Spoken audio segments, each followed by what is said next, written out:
everybody, I'm Marcus King. We're going to be talking about some of my favorite riffs today. And I reckon we'll start out with a few of my favorites of the ones that I've written. Hope you do enjoy them as well. So, first thing that comes to mind, off the first record I did with me and my drummer Jack, we did this out in San Diego. We had this kind of a riffy tune that we'd written, and it opens up with a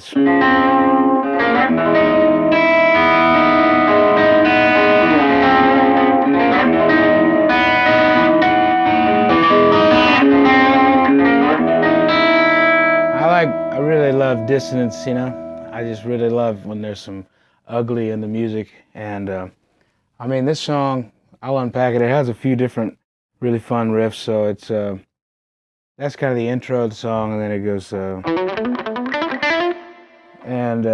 we do that as a group, and then it goes to a section in 7.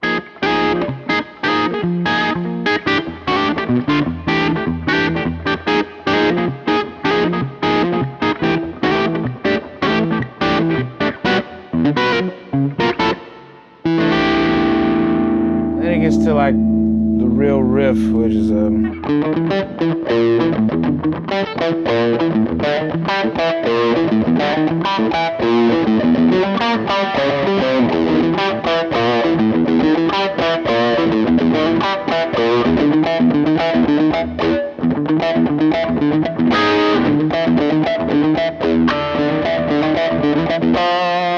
so there's all these riffs, and then it ends on the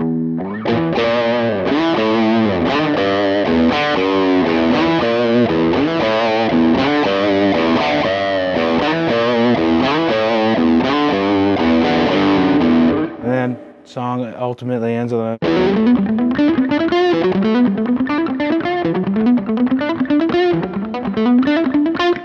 ends like that. And that's one of our earlier recordings, a song called Booty Stank.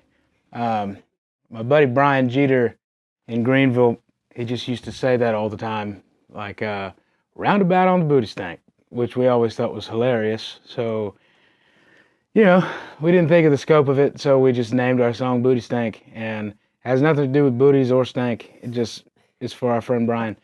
But you can definitely hear on that album, or on that track specifically, like just some of the riffs that I'd like borrowed. There's some Jeff Beck influence on there for sure, but not enough to get me in trouble. So here's another one I did on a record with my boy Dan Auerbach, and I brought it in. I kind of wrote this riff, like I did the first trio tour with my guys, like around when we were doing like the socially distant shows, and it just feels like a fever dream now. But we just went out and we were like, playing drive-in movie theaters and shit in like Hershey, Pennsylvania. So it just felt like we just want to make this thing sound huge, because drive-in movie theaters, believe it or not, aren't really equipped for rock and roll concerts. So we just stacked the whole back line with like Orange and Marshalls and SVTs. It was just big, massive sounding. So it was all kind of riff oriented, and this song was kind of, conceived in that time, and it ended up, being a special song on the album. And the riff goes like this. It's a song called Pain. It goes like and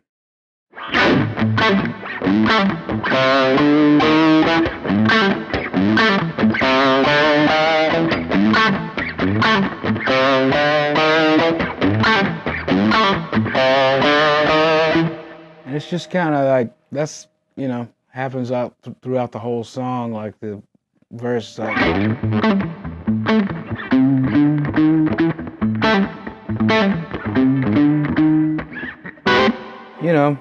it's just one of those that just grooves the whole time.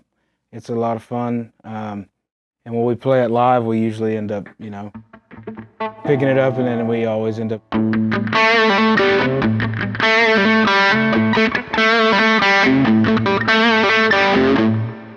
hard not to get there, man. Always fun.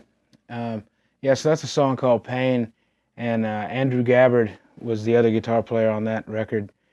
and we started calling him the Neck Man. He was playing my Black Beauty Les Paul in the neck position like the whole record, or he was playing my Banker Explorer in a lot of cases and just in the neck position, and it just really rounded out the whole record because we cut it all live, and in that riff in particular, I think of Andrew a lot. Yeah. While I'm thinking about that record, the Young Blood record, and I named it Young Blood because my good friend Johnny Johnson, J-Mo from the Allman Brothers Band, he always used to call me Young Blood, and I just he still calls me that, and I really liked that. So another song off that album that was actually kind of conceived in the same like fever dreamish time period of being on that trio run mid-pandemic and playing for like socially distanced audiences and all that, was a song that was originally entitled Heavy Metal Heart Attack. And I took it to Dan, and Dan's a tremendous songwriter, and he's like, why don't we put a chorus on it? And I relented and put a chorus on it. And now it's called Lie, Lie, Lie. And that song starts like a 1, 2, 3, 4.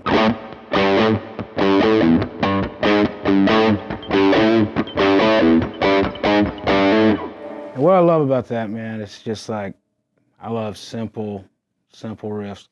For the same reason I love, the schematics of a Fender Super Reverb. It's because it's simple, Even with my, 11th grade education, my GED brain, if I spent enough time, I could probably take that apart and rebuild it again. If I had a soldering gun and enough time, maybe I couldn't. It's just simple. It's like some plywood, and that's what I love. Like, just don't overthink it. And this song goes into the chorus riff, I guess you would call it.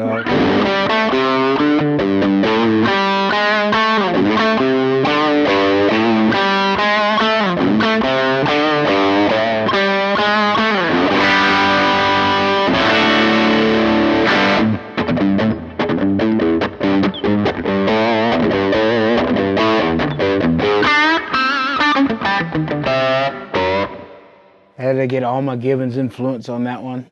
So however I could make the guitar sound like it was in pain, that was the goal. Let's see, another one of my favorite riffs.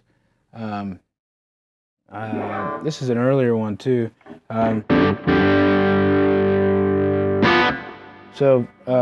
Played a toga party in Blacksburg, Virginia, for the University of Virginia, I think. Yeah.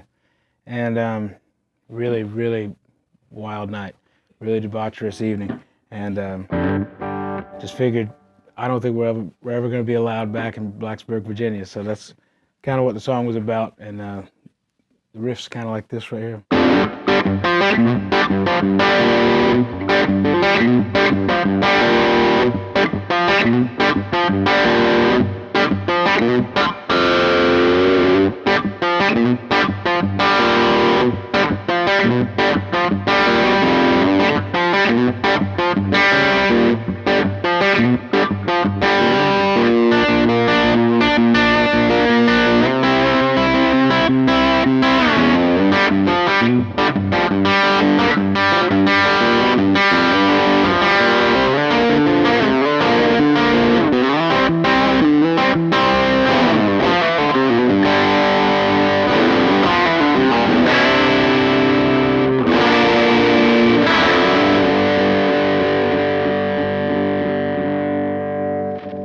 So, obviously hear some influence on there.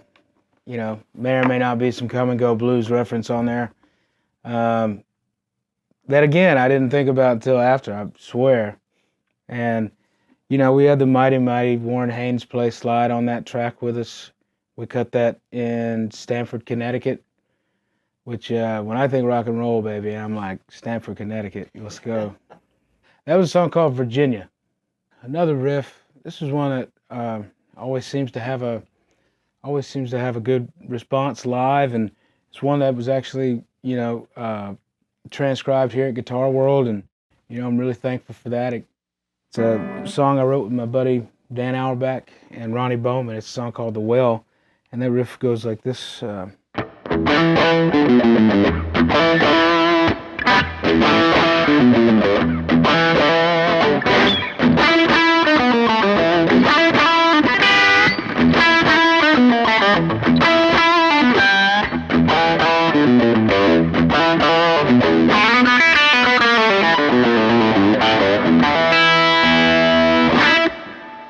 So, always a fun song to play. We usually play it much faster live.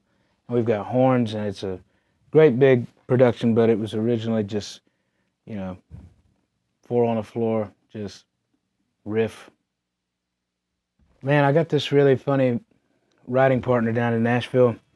He's a really dear friend, and he's just, he's been like male bluegrass vocalist of the year, like many years in a row. He grew up with the McCurrys, and he's just fantastic guy. His name's Ronnie Bowman, and an incredible bluegrass singer, and he's sang or written on all of your favorite country songs probably, but he's a dear friend of mine, and he came in to write, and he's just a very electric guy, and he came in and he said, man, I got this idea, one for the money, to another show, and he gets so excited, and he wants you to be excited, and he just stands on the edge of the cliff, and he's like, and that's all I got, but what do you think? And we're like, we love it, Ronnie, let's run with that. And, between me and Dan, like, we're both riff guys, so we're sitting there, and, that riff just kind of comes along, and, not much to be said about the riff during the verse, because there's nothing. It's just a kick drum. So, we kind of had that idea for, like, going back to the source of all of it, right? And I think that's a good, just kind of rounds out what Guitar World's all about, I'd say, for as far as I've been reading it, is like, going back to the source of all of it and find that inspiration. And that's what the song The Well is about. So you can hear some inspiration on there, and like, when it downshifts to D for the solo, that's a real nod to Gibbons and the boys, and goes back up, and the riff.